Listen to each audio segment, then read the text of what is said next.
Comme on vous l'avait promis dans la vidéo d'annonce, L'habitat sera complètement autonome en eau et complètement autonome en énergie, 100% renouvelable. la paillote n'est reliée à aucun réseau, ni eau, ni chauffage, ni électricité. Alors pourquoi est-ce qu'on a fait ce choix radical et surtout comment est-ce qu'on s'y prend? Eh bien on vous explique tout ça dans cette vidéo dédiée à l'autonomie, c'est parti.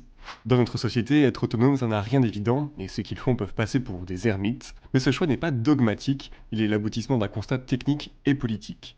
C'est celui que dresse l'historien des techniques François Jarige concernant l'électricité, mais qu'on peut aussi appliquer au flux hydrique. L'électricité, c'est un basculement majeur dans notre rapport au monde et à l'énergie, parce que jusqu'à l'électricité, il fallait consommer là où on produisait l'énergie. C'est-à-dire que l'électricité permet ce truc fascinant de faciliter les usages.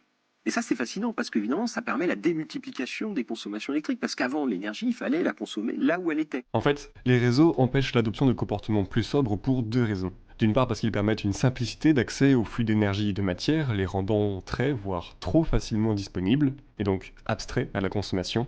D'autre part, en produisant et récupérant des ressources qui seront consommées ailleurs, ils créent une décorrélation entre l'individu et son environnement immédiat, entre le consommateur et les consommations, et donc une illusion d'abondance. Et l'un des problèmes de l'électricité, c'est que ça déréalise notre rapport au monde.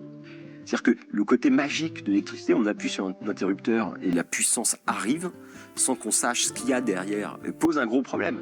Parce que c'est une façon, évidemment, de nous couper de notre rapport concret au monde. A l'inverse des réseaux, l'autonomie permet la conscientisation de la ressource, et donc un mode de vie plus sobre. Elle permet aussi d'inscrire l'individu dans son environnement. Les dépendances quotidiennes ne sont plus industrielles mais naturelles, celles de la pluie et du soleil. Avec l'autonomie, on ne consomme pas plus que ce qu'on est capable de produire et on ne dépasse donc pas les seuils écologiques. Bref, plutôt que d'adapter les ressources au désir de consommation, on aligne les besoins sur la disponibilité des ressources.